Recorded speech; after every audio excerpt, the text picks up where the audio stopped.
Thank you, thank you. A lot of beautiful faces in this audience. I'm lying, I really can't see shit from up here. Alright, let's get right into it. My name's Daniel Corrigan and I just turned 20 recently.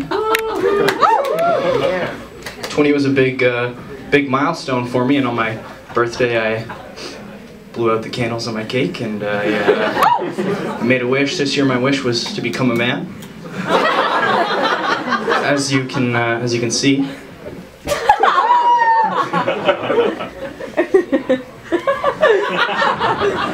I'm still waiting.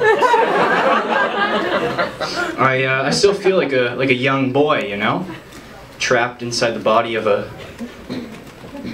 young girl. I said young girl. Okay, eyes up here. Don't worry, man. I'd look too if I were you. I would. Ooh. 20 was, yeah, it was a big milestone for me. You know, now that I'm 20, I can finally say that I've beaten teenage pregnancy. I told my dad that joke. He kindly reminded me that to get somebody pregnant, you'd have to have sex. With a girl. Thanks, Dad. I'm glad I haven't got anybody pregnant yet, because I'm really not ready for kids anytime in my near future. You know, kids are, they're a lot of work, a lot of responsibility, and, you know, I'm still not capable of loving anything. Especially something that I can't eat. Kids are a lot of responsibility, they're a lot of work. You gotta feed them, you gotta clean them, you gotta look at their stupid fucking kid face all day. That's the hardest part. At least that's what my parents told me. Thanks. Yeah, I'm definitely not ready for kids. Kids are a lot like having pets, you know, except pets don't grow up to have opinions, which is nice. I only had one pet growing up, that's all my parents ever let me have. I can still remember the day they took me to the pet store and they said I could pick something out, so I picked out the cutest animal they had there, which was a rat. I think that explains a lot about me. I was a rat kid. I thought having a rat would be cool, you know? Like it could do like cool rat tricks, it could like run up and down my arm. It could like, I would carry it in my pocket. You know, like all those classic rats you see in those classic rat movies. Ratatouille. Rat Race. I haven't seen either of them. Rats turns out not as cool as I thought, no. Rats have been known to carry diseases. Aww. Yeah, it's sad.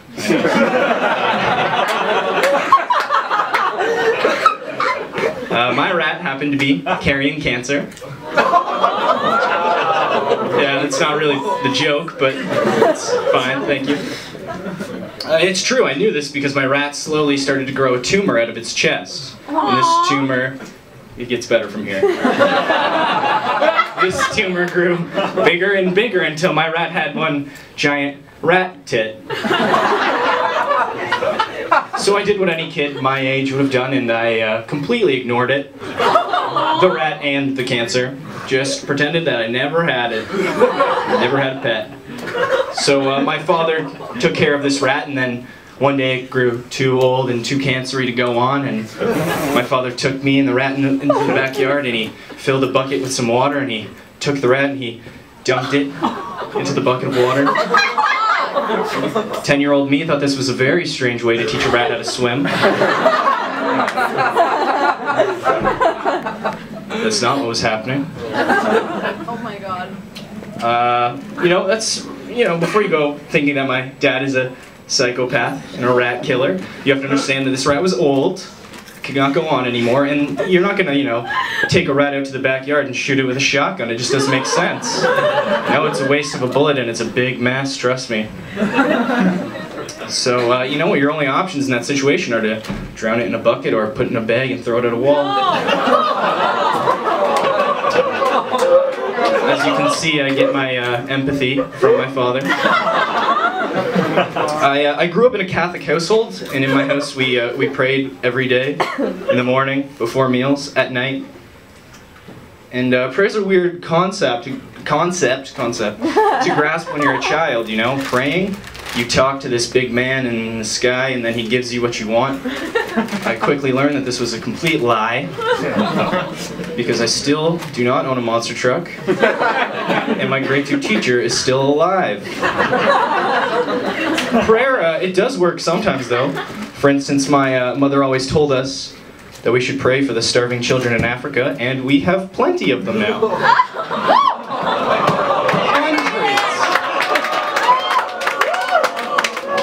I'm sorry for all the starving African children here. Alright, I'd like to finish off talking a little bit about Facebook, you know, especially old people on Facebook. I think everybody knows about old people on Facebook. No, tell us more. I will, just you wait. For instance, I have my grandmother on Facebook, which is awful. It's not worth cheering for. Because it's just like, ugh. You died 3 years ago, Grandma. Delete your account already. Alright, thank you very much, people.